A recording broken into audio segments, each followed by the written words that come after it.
নমস্কাৰ। আজি আমি অসম পলিটেকনিক পৰীক্ষা 2017 বৰ্ষৰ সলিউশন লৈ আহিছো আৰু ইয়াৰে আগৰ ভিডিঅ'টোত আমি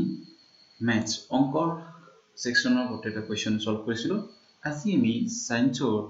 গোটেইসমূহ কোৱেশ্চন সলভ কৰিম। তো এতিয়া ভিডিঅ' আৰম্ভ কৰো আৰু ফাৰ্স্ট কোৱেশ্চনটো আমি চাইছো। ফাৰ্স্ট কোৱেশ্চনটো সায়েন্সৰ আছে 41 কোৱেশ্চন 41 আৰু এই কোৱেশ্চনটো কোৱা হৈছে যে দুটা আমাক কণিকা দিয়া আছে মানে দুটা চাৰ্জ দিয়া আছে যিমান যাৰ মান হল 1 কুলম আৰু 4 কুলম আৰু কোৱা হৈছে যে এই দুটা চাৰ্জ 0.5 মিটাৰ দূৰত্বত আছে। এতিয়া সুধিছে যে অনুপাত কি হ'ব? অনুপাত হৈছে কাৰণ কুলম ফোৰ্সৰ। ঠিক আছে, তো আমি জানো কি কুলম ফোৰ্সটোৰ ফৰ্মুলা যোন সূত্ৰ হয় সূত্ৰটো হ'ল force is equal to q जो चार्ज है q by और दूरत्वर स्क्वायर। ठीक আছে, তো এতিয়া আমি জানো প্ৰথমটো চাৰ্জ দিয়া আছে আমাক 1 কুলম। ঠিক আছে, আৰু আমাক দূৰত্ব দিয়া আছে 0.5 0.5 স্কয়াৰ আৰু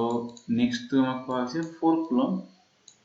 আৰু আমাক দূৰত্ব দিয়া আছে 0.58। ঠিক আছে, তো এতিয়া আমি ইয়াত যদি অনুপাত ওলা যাও তো আমি যাও যে 0.5 দুফালে কেনসেল হৈ যাব আৰু এই c কেনসেল হৈ যাব আৰু আমাৰ হাতত থাকে 1:4 মানে কি প্ৰথমটো आंसर হ'ল 1:4 আৰু आंसर হ'ল b। ঠিক আছে, এতিয়া আমি কোৱেশ্চন সেকেন্ড 42 লাইছো। কোৱেশ্চন 42 কোৱা হৈছে যে আমাৰ potential difference দিয়া কোৱা হৈছে। আচ্ছা, potential difference কি কৰিছে আমাক ৰেজিস্টাৰ এটাৰ হাফ কৰি দিয়া হৈছে আৰু সুধিছে কি ইলেক্ট্ৰিক পাৱাৰ বিদ্যুৎ ক্ষমতা সুধিছে আমাক। ঠিক আছে, তো বিদ্যুৎ ক্ষমতা হ'ব ইয়াতে আমি জানো কি p I² RT কৰিব গলে বা p I² r নালাগে ভোল্টেজ দিয়া হাফ কৈছে তো v²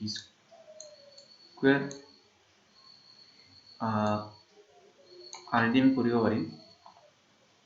ঠিক আছে, আৰু আমাক কৈছে কি এৰ মানটো কি হৈছে হাফ। ঠিক আছে, হাফ কোৱা হৈছে তো হাফৰ হলে 1/4। ঠিক আছে, তো 1/4 হৈ যাব আৰু এটো 1/4 হলে r কেনসেল হৈ যাব। ঠিক আছে, r কেনসেল হৈ গলি आंसर 1/4 মানে 40 টো आंसर হ'ল a।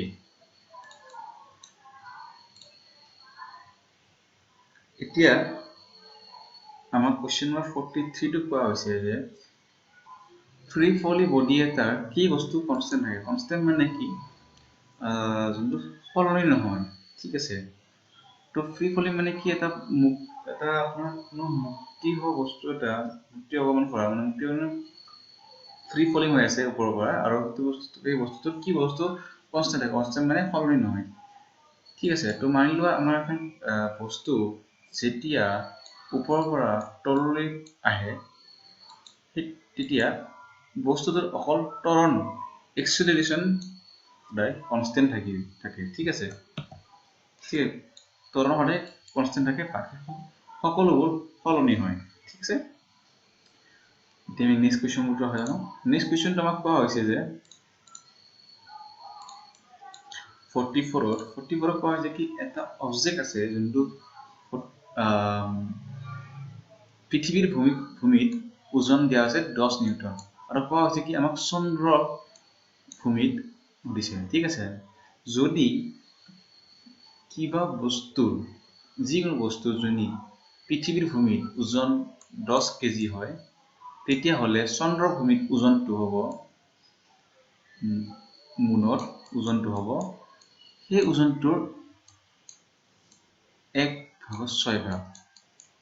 ঠিক আছে, মানে কি 10ক 6 দি হৰণ কৰি দিলে যিমান আহিব তুমি आंसर পাম। তো 10 হৰণ 6 আৰ आंसर হ'ব 1.67। ঠিক আছে এনসাৰ এইটো এনসাৰ নহয় এনসাৰ হ'ল 1.67 নিউটন এতিয়া আমি কোৱেশ্চন নম্বৰ 45 টো চাম আচ্ছা 45 কোৱা হৈছে যে কি আমাৰ এটা অবজেক্ট মাছ দিয়া আছে ওজন দিয়া আছে 12 কেজি আৰু কোৱা হৈছে কি মাটিৰ পৰা ভূমিৰ পৰা এটা h দূৰত্বত থোৱা হৈছে ঠিক আছে আৰু পটেনশিয়াল এনাৰ্জি দিয়া গৈছে আমাক 480 জুল ঠিক আছে এতিয়া আমাক কৈছে কি সেই অবজেক্টটো গ্ৰাউণ্ডৰ পৰা মানে মাটিৰ পৰা কিমান ওপৰত আছে মানে কেছটো এনেকুৱা কি এটা অবজেক্ট আছে যোনটোৰ ওজন হ'ল 12 কেজি আৰু পটেনশিয়াল এনাৰ্জি দিয়া আছে 480 জুল তে সুধিছে কি এই অবজেক্টটো ভূমিৰ পৰা কিমান দূৰত h ওপৰত আছে মানে h ৰ ভ্যালু দিছে ঠিক আছে তে পটেনশিয়াল এনাৰ্জি ফৰ্মুলা হ'ল m potential energy হয়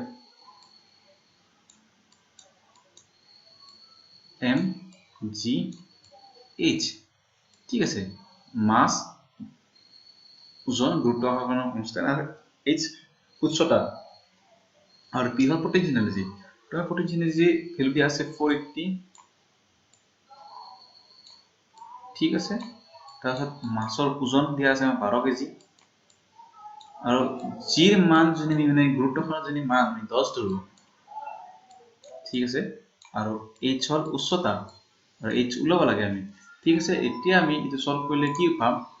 এটো হ'ব 120 হৈ যাব আৰু 120 হৰণ কৰিলে কি পাম আমি 4 পাম ঠিক আছে মানে এটো h = 480 divided by 120 0 0 cancel 12 4 গুণ 48 आंसर হবে 4 মিটার ঠিক আছে আচ্ছা 46 না কোশ্চেনটো সবা 46 কোশ্চেনটো বহুত ইজি হয় আর স্ট্যান্ডার্ড কোশ্চেন হয় কোশ্চেনটো কোৱা হৈছে কি এখন জাহাজে সাগৰৰ পাৰলৈ ঠিক আছে সাগৰৰ পাৰলৈ আল্ট্ৰাসাউন্ড দে আৰু পাস কৰে সেন্ড পঠায় আৰু এই আল্ট্ৰাসাউন্ডটো 3.42 সেকেন্ডত আল্ট্ৰাসাউন্ডটো উভতি আহে ঠিক আছে আৰু ঠিক আছে আৰু কোৱা হৈছে কি আল্ট্ৰাসাউন্ডৰ গতি স্পিড যদি 1531 মিটাৰ পাৰ সেকেন্ড হয় সেকেন্ড পাৰ ইনভাৰ্স হয় তেনেহলে সাগৰৰ পাৰৰ পৰা জাহাজখনৰ মাজত কিমান ডিসটেন্স কিমান দূৰত্বত আছে ঠিক আছে তো এইটো কোৱেশ্চন এনেকুৱা সলভ কৰিতে ডাইৰেক্ট ফৰ্মুলা আছে এটো হয় প্ৰথমতে আমি কি কৰিম শব্দৰ দূৰত্ব ঠিক আছে শব্দৰ দূৰত্ব কিমান দিয়া আছে আমাৰ 1531 কাৰ দূৰত্ব স্পিড অফ সাউন্ডৰ দূৰত্ব শব্দৰ দূৰত্ব আল্ট্ৰাসাউন্ড দিয়া আছে আল্ট্ৰাসাউন্ড ঠিক আছে পূৰণ সময় কিমান সময় লাগিছে সময় দিয়া আছে 3.42 এই সময়টো আমি হৰণ কৰিম 2 দি আৰু কইলে জিনটো মান পাম সেই মানটো হ'ব আমাৰ দূৰত্ব আৰু এটো মান পাম আমি হল 2618 ঠিক আছে আপোনালোকে এটো ক্যালকুলেটৰ সলভ কৰি লব মই সলভ কৰা আছে 2618 metre 2618 is the answer. The answer also D. It answer no answer D. Next question to আমাক কোৱা হৈছে যে এটা বডি আছে দুটা বডি আছে যোনটো ওজন মাছ দি আছে 1 কেজি আৰু 5 কেজি আৰু কোৱা হৈছে কাইনেটিক এনাৰ্জি সমান তেনেহলে ভেলোসিটি ৰেশিও মানে অনুপাত হচ্ছে তো এইটো বহুত ইজি কোশ্চেন কেনেকৈ কৰিম চাই লব তো আমি জানো কি কাইনেটিক এনাৰ্জি হয় half mv sorry half mv square ঠিক আছে এতিয়া আমাক প্ৰথমটোৰ মাছ দিয়া আছে 1 কেজি তো হাফ মাছ হল 1 আৰু ভেলোসিটি হল v1 স্কয়াৰ আমি ভেলোসিটি মানি ললো ঠিক আছে সেকেন্ড টু আমাৰ হ'ব হাফ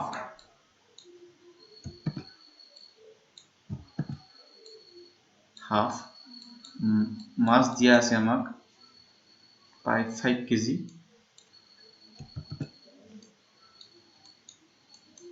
আৰু ভেলোচিটি হ'ব v2 square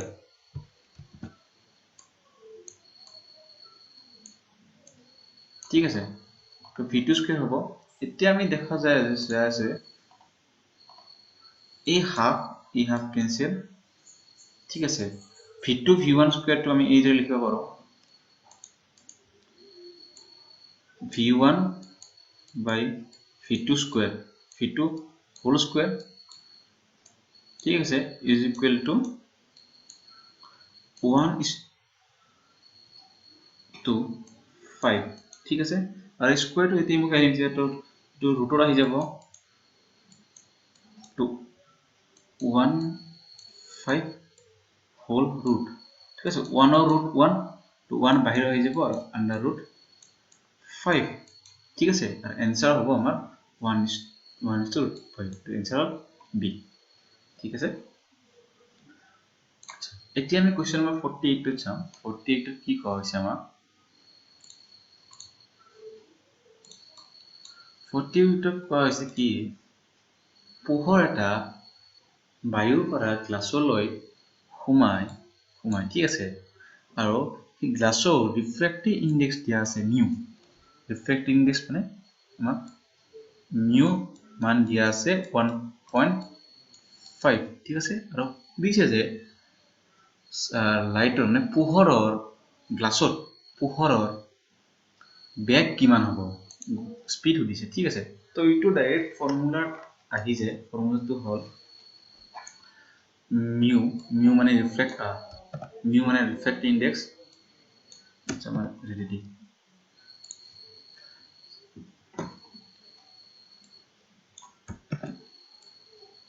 mu is equal to speed of মানে বেগ হ'ব কা তোমাৰ পোহৰৰ কত বায়ুত এয়াৰ আৰু স্পিড দিয়া আছে 3 into 10 to the power 8 ঠিক আছে আৰু কুদিছে আমাৰ গ্লাছৰ তো আহিব স্পিড অফ গ্লাছ মানে কি মই পিটো ভিজি বুঝি লৈছো ঠিক আছে এতিয়া মিউ মান জানো আমি 1.5 আমাৰ কোৱেশ্চন দিয়া আছে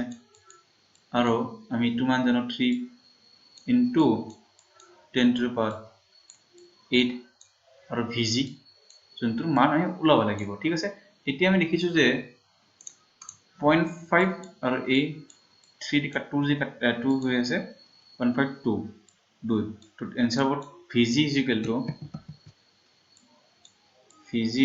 to 2 into 10 to the power 8 meter per second ঠিক আছে आंसर হ'ব d ओके बहुत इजी क्वेश्चन আছে আচ্ছা क्वेश्चन 49 কোৱা হৈছে যে এখন লেন্স আছে আমাৰ কনভেক্স লেন্স আছে আৰু লেন্স কেন যদি আমি সন্মুখত ফ্ৰন্টত আমি এটা বস্তু থৈ দিয়া হয় তেনে হলে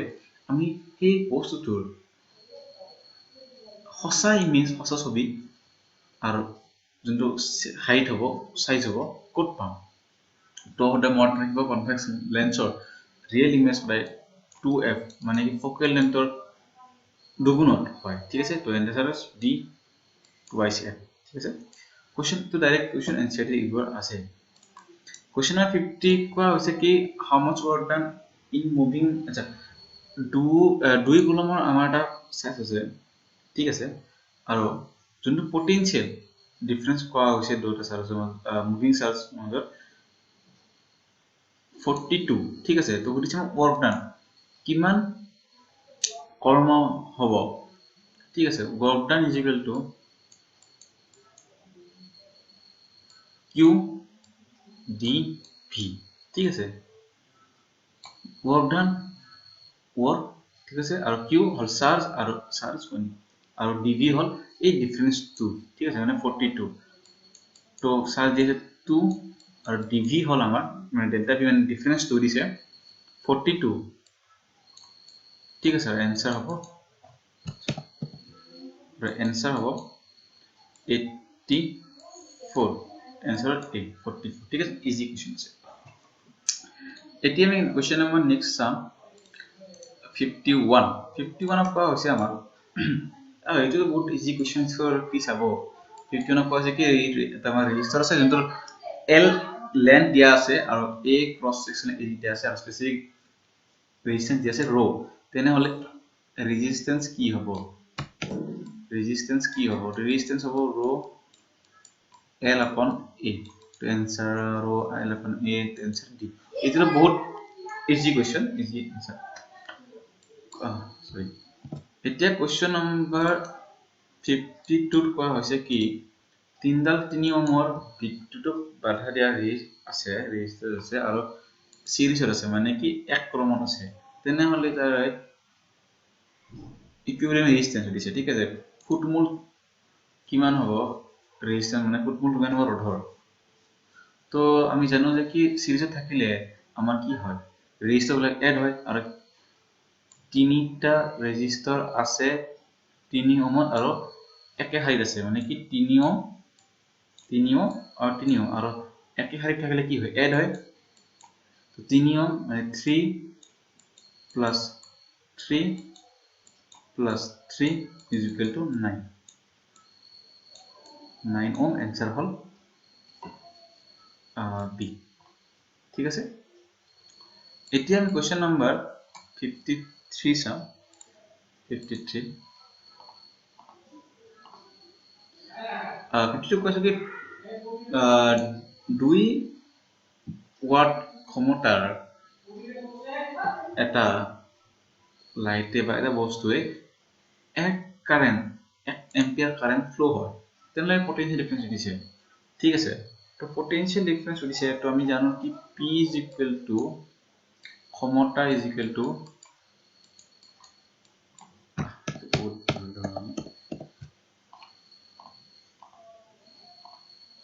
P is equal to I square R ঠিক আছে I square R আমি কি উলাইলো এটা R উলাইলো মানে কি kind of root করা মান লম ঠিক আছে ৰেজিস্ট্যান্সৰ মান উলাইলো আমি এতে ঠিক আছে R ৰ মান উলাইলো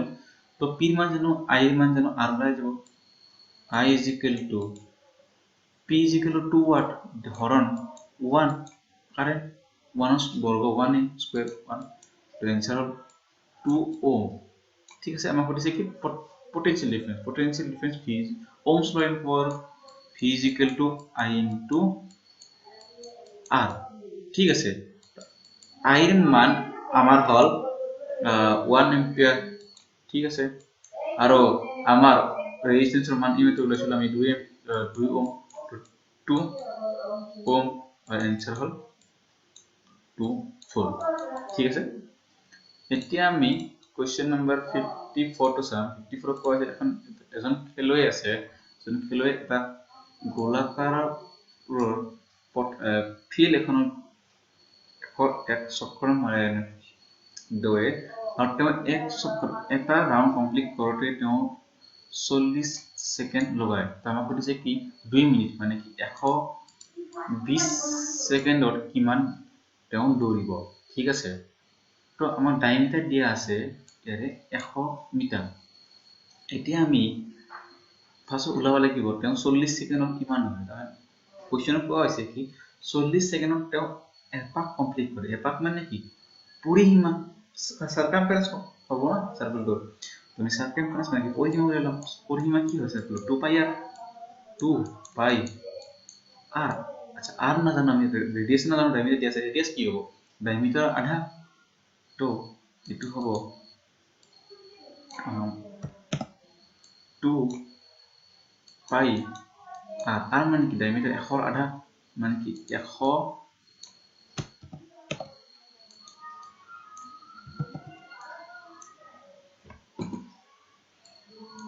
হরণ 2 তো 2 দি ক্যান্সেল তো হ'ব 100 পাই পরিমাণ হ'ব 100 পাই ঠিক আছে এতিয়া আমাক দিছে কি আচ্ছা তো 100 পাই পরিসীমা মানে কি আমি কোৱেশ্যনত কৈছিল না কি মানে 40 সেকেন্ডত কমপ্লিট কৰে মানে কি 40 সেকেন্ড 100 বাৰ কমপ্লিট কৰিব তো 120 সেকেন্ড কিয় কমপ্লিট কৰিব তো আমি 1 সেকেন্ডত উলাই লম তো 1 সেকেন্ডত তেওঁ দৌৰিব 100 পাই হৰণ 40 তো হ'ব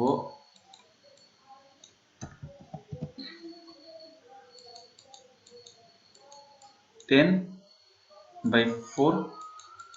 পাই ঠিক আছে এতিয়া আমাক লাগে 1 মিটাৰত কিমান দৌৰিব 1 মিটাৰত তেওঁ দৌৰিব আচ্ছা এটো 1 মিটাৰ 1 সেকেন্ড উলাই ললো ন তো আমাক 120 সেকেন্ডত তো এটো কি 120 ইনটু 1 120 ঠিক আছে 3 আৰু 10 10 মানে কি 300 পাই आंसर आंसर 300 পাই ওকে আচ্ছা এতিয়া আমি নেক্সট কোৱেশ্চন 55 ত চাম 55 ত কোৱা হৈছে কি আমাক গুৰুত্বাকৰ্ষণৰ কনষ্টেন্টত g SI ইউনিট কি SI ইউনিট হল newton metre square kg square এটো সিধা आंसर আচ্ছা 56 ত কোৱা হৈছে যে আমাৰ হাইড্ৰোজেন গ্যাস আমি যেতিয়া গৰম কপাৰ অক্সাইডত পাস কৰাও তেতিয়া হলে পোলাৰ ৰঙৰ কপাৰ অক্সাইড মাটি কালাৰ ব্ৰাউন কালাৰ হৈ যায় তেনে হলে কপাৰ অক্সাইডৰ কি ৰিঅ্যাকশন আছে কপাৰ অক্সিডেশন হয় ঠিক আছে আচ্ছা মানে কি কপাৰ অক্সাইডটো হল অক্সিডাইজ হোৱাৰ পিছত কি হয় কালাৰটো ব্ল্যাকৰ পৰা ব্ৰাউনলৈ চেঞ্জ হৈ যায় ওকে নেক্সট কোৱেশ্চন আমাক সুধিছে যে নেচাৰেল সোৰ্স অফ ল্যাকটিক এসিডৰ প্ৰাকৃতিক উৎস কি তো দিছে দই সিধা आंसर জানো যে আমি দইত ল্যাকটিক এসিড পাওয়া যায় আচ্ছা 57 आंसर হল এ 58 অফ কৰিছে পাস্টাৰ ফ্ৰিজ কি বস্তু পাস্টাৰ ফ্ৰিজ যোনটো আমি হাত ভাঙিলে বা ফ্ৰেকচাৰ হলে আমি হাতৰ যোনটো বগা কালাৰ ইউজ কৰা যায় আৰু যায় আৰু প্লাষ্টাৰ ফ্ৰিজ কি হটা কি হয় দুই মলিকুলত পানী H2O দুই মলিকুলত H2O পাছে এটো আৰু হয় ক্যালসিয়াম CuSO4 ঠিক আছে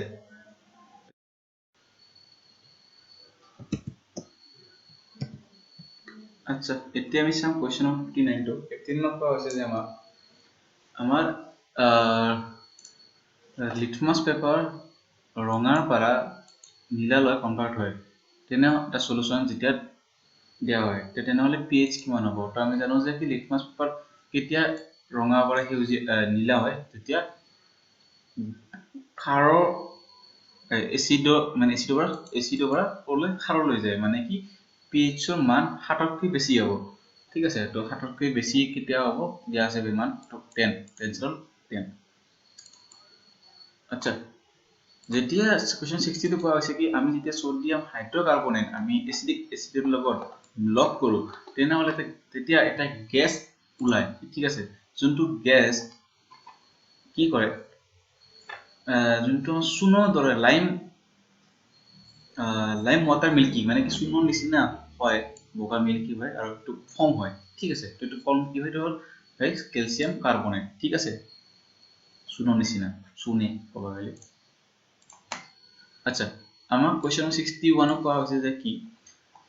কোনটো পিৰিয়ডৰ পিৰিয়ড টেবুল যে আছে পিৰিয়ড টেবুলৰ কোনটো টেবুলৰ পিৰিয়ডৰ আমি অকল গেসিয়াস এলিমেন্ট বিলাকে পোৱা যায় ঠিক আছে তো হেতু হল পিৰিয়ড এ এতিয়া আমি নেক্সট কোৱেশ্চন চাম 62 ঠিক আছে 62 কোৱা হৈছে যে তলত দিয়া সাইড অপশন মাজত কোনটো মোস্ট বেসিক মানে হাইড্ৰক্সাইডৰ মাজত কোনটো বেসিক সবচেয়ে বেছি বেসিক তো आंसर হল এ ঠিক আছে মানে কি পিৰিয়ড এটা উপৰৰ এলিমেন্টটো মানে একদম ফাৰ্স্ট এলিমেন্টটো সবচেয়ে বেছি বেসিক হয় হাইড্ৰাইডছ বিলাক ঠিক আছে তো বেরিলিয়াম मैग्नीशियम कैल्शियम फिर बोरॉन है ठीक আছে তো आंसर হল এ তাৰছত 63 জিংক 63 কোৱা হৈছে কি এটা জিংক মেটেল আছে যেতিয়া জিংক মেটেল আমি গৰম কৰো কস্টিক সোডাৰ লগত তেতিয়া হলে এটা গ্যাস ইভলভ হয় আৰু সেই গ্যাসটো কি হৈছে তো গ্যাসটো হল ডাইৰেক্ট आंसर হল অক্সিজেন কি গ্যাস অক্সিজেন গ্যাস ইভলভ হয় মানে অক্সিজেন গ্যাস ওলাই 64 ত কোৱা হৈছে কি ম্যাঙ্গানিজ মেটেলৰ ওৰ কি দিছে তো ম্যাঙ্গানিজ মেটেলৰ ওৰ হল পাইৰোচলাইট ঠিক আছে আচ্ছা নেক্সট কোৱেশ্চন 65 ত কোৱা হৈছে কি এৰোসেল যে আছে এৰোসেলৰ ডিসপাৰ্স ফেজ আৰু ডিসপাৰ্স মিডিয়াম দিছে আৰু এটো হল গ্যাস আৰু লিকুইড ডাইৰেক্ট आंसर এভেইলেবল এখন টেবুল আছে টেবুলত ইবোৰ সব দিয়া আছে আৰু ইবোৰ ক্লাস 12 ফৰ সাৰফেস কেমিস্ট্ৰি ওৰ চেপ্টাৰটো আছে চেপ্টাৰত দিয়া আছে Question number 66 চাম এতিয়া 66 ক কোৱা হৈছে যে কি আমাক proton neutron और इलेक्ट्रॉन और मान दिसे प्रकार एल्युमिनियम एटমৰ एल्युमिनियम परमाणुৰ আৰু যাৰ মাস দিয়া আছে মানে এলুমিনিয়াম মাস দিয়া আছে 27 ঠিক আছে তো আমি জানো যে মাস যোনটো হয় এটো হয় proton plus neutron লগ লাগি মাসৰ সমান হয় তো মাস আমাক দিয়া আছে 20 মাস যদি আমাক দিয়া আছে 27 তো কিমান যোগ কৰিলে আমি 27 পাম হয়তো 13 নহয়তো 14 ঠিক আছে এই 13 13 plus 14 কৰিলে আমি 27 পাম 13 plus 13 কৰিলে আমি নাপাও ঠিক আছে তো অপচন বিলাক চাব 13 plus 13 14 आंसर ए बाकी 13 13 13 13 14 14 তো এই এটাতো আমি 27 নাপাও অপচন এ আমি কেৱল 27 পাইছো তো आंसर অপচন এ ঠিক আছে মনত ৰাখিব মাস সদায় proton plus neutron লগ লাগি মাস হয় ঠিক আছে মানে ওজন হয় 67 কোৱা আছে লাফিং গ্যাসৰ ফৰ্মুলা কি লাফিং গ্যাসৰ ফৰ্মুলা N2O ডাইৰেক্ট आंसर আচ্ছা 68 আচ্ছা এতিয়া চাও আমি ইকুয়াৰিজিয়া কি হয় ইকুয়াৰিজিয়া হয় আমাৰ মিক্সাৰ হয় কাৰ HCl হাইড্ৰোক্লোৰিক এসিড আৰু নাইট্ৰিক এসিড HNO3 ঠিক আছে আৰু যোনটো ইয়াৰ অনুপাত হয় ঠিক আছে অনুপাত হয় মিক্সাৰ যোন অনুপাত হয় হল তোমাৰ 3:1 মানে হাইড্ৰোক্লোৰিক HCl 3 হয় আৰু HNO3 এভাগ হয় आंसर হল 3:1 রেশিও অপশন সি नेक्स्ट क्वेश्चन চাও আমি 69 টু অকমান টাফ क्वेश्चन হয় ঠিক আছে क्वेश्चन তো খুলিছে যে আমাৰ সোডিয়াম প্লাস Na পজিটিভ আয়ন যোনটো আছে যদি 12টা নিউট্ৰন হয় আৰু 10টা ইলেক্ট্ৰন হয় তেনে হলে এই কোনটো স্টেটমেন্ট মানে তোটা কোনটো কথা শুদ্ধ সঁচা দিছে হা তো ইয়াৰে অপচন চাব গলে অপচন মোৰ হিচাপত ইয়াৰে যোনটো আমি মই অলপ কৈছিলো যে মাস নাম্বাৰ 22 হ'ব লাগে তো ইয়াৰে মাস নাম্বাৰ 22 ক দিয়া আছে কাৰণ ইলেক্ট্ৰন প্লাস প্ৰোটন সৰি ইলেক্ট্ৰন নিউট্ৰন প্লাস প্ৰোটন লগ লাগি তোমাৰ কি হয় কি হয় আপোনাৰ মাস হয় তো মাস নাম্বাৰ প্ৰোটন দিয়া নাই তো প্ৰোটনৰ কথা ক'ব নোৱাৰো আমি তো মাসৰ কথা এটা চাব নোৱাৰো আমি এটমিক নাম্বার চাব লাগিব আচ্ছা এটমিক নাম্বার সদায় ইলেক্ট্রন হয় 10 10 11 to cancel তো 11 তে cancel তো এটো cancel তো এটো ডাঙৰ হ'ব আৰু যেতিয়া Na পজিটিভ হ'ব মানে এটা কমি যাব এনে হলে এটো হ'ব so Na positive first number 17 নম্বৰ কোৱেশ্চনটো কোৱা হৈছে কি ইথেনিক এসিড যেতিয়া এবসলিউট ইথেনল লগত ৰিয়েক্ট কৰে in presence of acid catalyst এসিডৰ লগত এসিড থাকতে তেতিয়া হলে কি হয় তো এইটো হয় এস্টাৰ ফৰ্ম হয় ঠিক আছে 71 কোনটো ধাতুক আমি চাকু দি কাটিব পাৰো এটো সোডিয়াম ঠিক আছে 7 ৰ आंसर হল সোডিয়াম Na আচ্ছা এতিয়া আমি কোৱেশ্চন নাম্বাৰ 72 লৈ 72 চাম 72 কোৱা হৈছে কি ইয়াৰে কোনটো ৰিঅ্যাকশন সাফনিকেশন নকৰে সাফনিকেশন ৰিঅ্যাকশন হয় ঠিক আছে তো সাফনিকেশন ৰিঅ্যাকশন হোৱাৰ কাৰণে আমাৰ কি হয়